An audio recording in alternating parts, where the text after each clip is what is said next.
Okay, നമുക്കിനി ചൊവ്വ എന്ന് പറയുന്ന ഒരു ഗ്രഹത്തിലേക്ക് പോകാം. വളരെ പ്രധാനപ്പെട്ട ഒരു ഗ്രഹമാണ്. അപ്പോൾ അതുമായി ബന്ധപ്പെട്ട കുറച്ച് കാര്യങ്ങൾ നമുക്ക് ഡീറ്റെയിൽ ആയിട്ട് പഠിക്കാം. മത്സര പരീക്ഷകൾ എപ്പോഴും ആവർത്തിച്ച് ചോദിക്കുന്ന ഒരു മേഖലയാണ് ചൊവ്വ ഗ്രഹവുമായി ബന്ധപ്പെട്ട കാര്യങ്ങൾ. ദാണ്ടെ നോക്കിക്കോണം. ദാണ്ടെ സൂര്യൻ എന്നുള്ള ഡിസ്റ്റൻസ് ഫ്രം ദ സൺ, സൂര്യൻ എന്നുള്ള അകലം എത്രയാണെന്ന് ചോദിച്ചാൽ 1.52 ആസ്ട്രോണമിക്കൽ യൂണിറ്റ് ആണ്. അതുപോലെ തന്നെ സ്വയം അതിൻ്റെ അച്ചുതണ്ടിൽ കറങ്ങാൻ എടുക്കുന്നത് 24.6 മണിക്കൂറാണ്. സൂര്യനെ വലം വയ്ക്കാൻ എടുക്കുന്നത് 687 ദിവസമാണ്. ഏകദേശം നമ്മുടെ ഭൂമിയുടെ സമാനമായ ദിനരാത്രങ്ങളുള്ളതാണ് ഇവിടെ ചൊവ്വയിൽ. അതുകൊണ്ട് ചൊവ്വയിലും ജീവനുണ്ടെന്നൊക്കെ പറയുന്നുണ്ട്. ഓക്കെ, ശ്രദ്ധിക്കുക. നമുക്ക് നോക്കേണ്ടതാണ് പ്രധാനപ്പെട്ട പോയിന്റിലേക്ക് പോവുകയാണ്. ഭൂമിക്ക് സമാനമായ ഭ്രമണമുള്ള ഗ്രഹം, ഭൂമിയുടെ സമാനമായ ദിനരാത്രങ്ങളുള്ള ഗ്രഹം എന്നൊക്കെ ചോദിച്ചാൽ ഏതാണ്? ചൊവ്വയാണ്. അതുപോലെ തന്നെ ഭൂമിയുടെ സമാധാനമായ ഋതുഭേദങ്ങളുള്ള ഗ്രഹം, നമുക്കറിയാം ഭൂമിക്ക് സമാനമായ ഋതുഭേദങ്ങളുള്ള ഗ്രഹം എന്ന് ചോദിച്ചാലും എന്ത് തന്നെയാണ്? ചൊവ്വയാണ്. ഏറ്റവും ആഴമേറിയ താഴ്വരകളുള്ള ഗ്രഹം ഏതാണെന്ന് ചോദിച്ചാലും ചൊവ്വയാണ്. അതുപോലെ തന്നെ ഗ്രീക്കുകാർ യുദ്ധദേവനായി ആരാധിക്കുന്ന ഗ്രഹം, അതാണ് വളരെ പ്രധാനപ്പെട്ട 1-2 പോയിന്റിലേക്ക് പോവാണ്. ചുവന്ന ഗ്രഹം, തുരുമ്പിച്ച ഗ്രഹം, ഫോസിൽ ഗ്രഹം എന്നൊക്കെ അറിയപ്പെടുന്നത് ഏതാണെന്ന് ചോദിച്ചാൽ ഏതാണ്? ചൊവ്വയാണ്. ചൊവ്വയുടെ ചുവപ്പിന് കാരണം അയൺ ഓക്സൈഡാണ്. ഏതാണ്? അയൺ ഓക്സൈഡാണ്. അതുപോലെ തന്നെ അറേബ്യ ടൈം എന്ന് വിശേഷിക്കപ്പെടുന്ന ഗ്രഹം ഏതാണെന്ന് ചോദിച്ചാൽ ഏതാണ്? ചൊവ്വയാണ്. അടുത്ത് വളരെ പ്രധാനപ്പെട്ട 1-2 പോയിന്റിലേക്ക് പോവുകയാണ്. ചൊവ്വയുമായി ബന്ധപ്പെട്ട് സൗരത്തിലെ ഏറ്റവും ഉയരം കൂടിയ കൊടുമുടിയായ ഒളിമ്പസ് മോൺസും, ഏറ്റവും വലിയ മലയിടുക്കായ വാലിസ് മറൈനറീസും, അതുപോലെ തന്നെ അറേബ്യ ടെറ, ഇമ്പോർട്ടൻ്റ് BSc ചോദിച്ചാൽ അറേബ്യ ടെറ എന്ന ഗർത്തവും എവിടെയാണ്?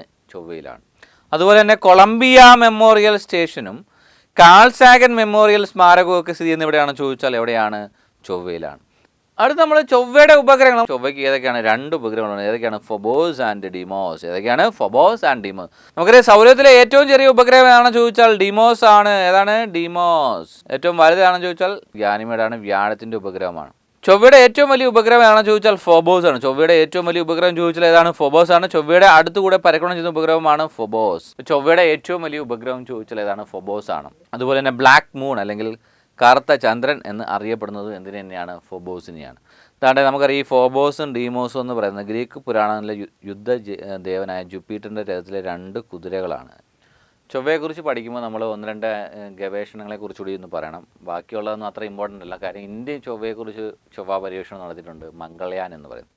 എന്നാൽ അതിന് മുമ്പ് നടന്ന കുറച്ച് 1-2 പര്യവേഷണങ്ങളൂടി പറയാം. അമേരിക്ക വിക്ഷേപിച്ചതാണ് വൈക്കിംഗ് എന്ന് പറയുന്നത്. ചൊവ്വയെക്കുറിച്ച് പഠനം നടത്താൻ വേണ്ടിയിട്ട്, അല്ലെങ്കിൽ ഇതിൻ്റെ ചൊവ്വയുടെ ഉപരിതലത്തിൽ ഇറങ്ങിയ ആദ്യത്തെ സ്പേസ് ക്രാഫ്റ്റ് ഏതാണെന്ന് ചോദിച്ചാൽ വൈക്കിംഗ് ഫസ്റ്റാണ്. 1976 അമേരിക്കയിലാണ്. ചൊവ്വയിൽ ഇറങ്ങിയ സ്ഥലമാണ് ക്രൈസ് പ്ലാനിറ്റിയ.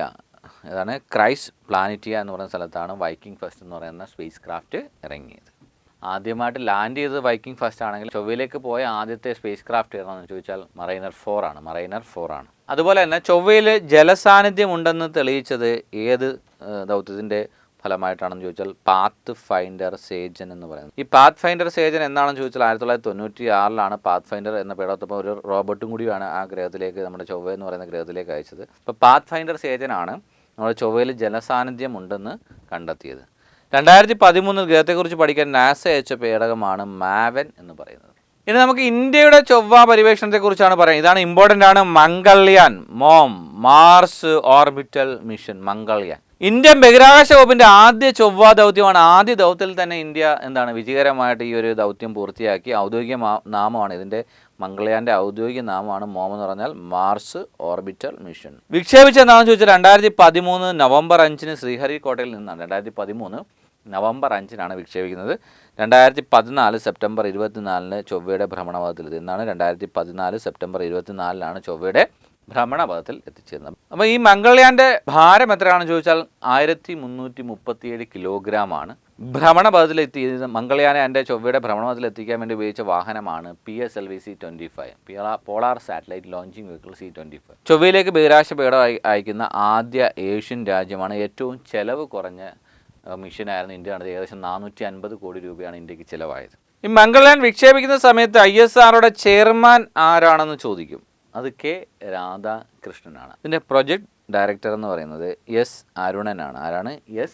അരുണനാണ് ഇതിൻ്റെ പ്രൊജക്ട് ഡയറക്ടർ എന്ന് പറയുന്നത്. ദൗത്യത്തിൻ്റെ തലവൻ ആരാണെന്ന് ചോദിച്ചാൽ P. കുഞ്ഞികൃഷ്ണനാണ്. അപ്പോൾ ഇത്രയും കാര്യം, മംഗൾയാൻ എന്ന് പറയുന്ന സാധനം വളരെ ഇമ്പോർട്ടൻ്റ് ആണ്. ഇപ്പോൾ ചൊവ്വയായി ബന്ധപ്പെട്ട പ്രധാനപ്പെട്ട കാര്യങ്ങളാണ് നമ്മളിപ്പോൾ പഠിച്ചു നിർത്തിയത്.